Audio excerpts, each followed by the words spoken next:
দেখো, এই মন্থকূপ বা পটহোল এটা নদীর ক্ষয়কার্যসৃষ্ট একটা খুব গুরুত্বপূর্ণ ভূমিরূপ। কিভাবে তৈরি হয়? ধরো এরকম নদী যাচ্ছে, নদীর তলদেশটা এরকম এবড়ে খেবড়ে টাইপের। নদীর তলদেশ তো আমার ডাইনিং টেবিলের মতন সমান হবে না, এরকম এবড়ে খেবড়ে নদীর তলদেশ আছে। তো এই নদীর যে জলপ্রবাহটা দেখতে পাচ্ছি, জলটা যাচ্ছে, জলের সাথে এরকম আমরা কি হয়, পার্বত্য অঞ্চল থেকে বয়ে আসা নুড়ি কাঁকর বালি কিন্তু সব বয়ে আসে, জলের সাথে মিশে থাকে। তো যখন জল প্রবাহটা হচ্ছে, সেই জলের সাথে বয়ে আসা নুড়ি কাঁকর বালিগুলো যখন এখানে ধাক্কা মারছে, ধাক্কা মেরে জলটা এখানে ধীরে ধাক্কা মেরে না চলে যায় না, এখানটা একটা ঘুরপাক তৈরি করে, ঘূর্ণি তৈরি করে, ঘূর্ণি তৈরি করে আবার যায়। আমাদের এখানে ধাক্কা মারলো, এটা ঘূর্ণি তৈরি করে। এই যে অবস্টাকল গুলোতে যে জলটা ঘূর্ণি তৈরি করছে, ঘূর্ণি তৈরি করার সময় জলের সাথে যে নুড়ি কাঁকর বালিগুলো, সেগুলো ঘুরপাক খাচ্ছে।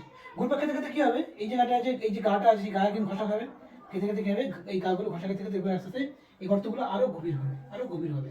এই যে এটাকে আমরা অবকর্ষ ক্ষয় বলি। এই অবকর্ষ পদ্ধতিতে এই সমস্ত অগভীর গভীর অংশগুলো আরো গভীর হয়ে যাবে, গিয়ে যে ধরনের কূপ তৈরি করছে তাকে আমরা বলছি মন্থকূপ বা পটহোল। এটা আমাদের ঝাড়খণ্ডের খড়কাই নদী এবং মন্থকূপ কলোনি বা পটহোল কলোনি কিন্তু আমরা প্রচুর দেখতে পাই।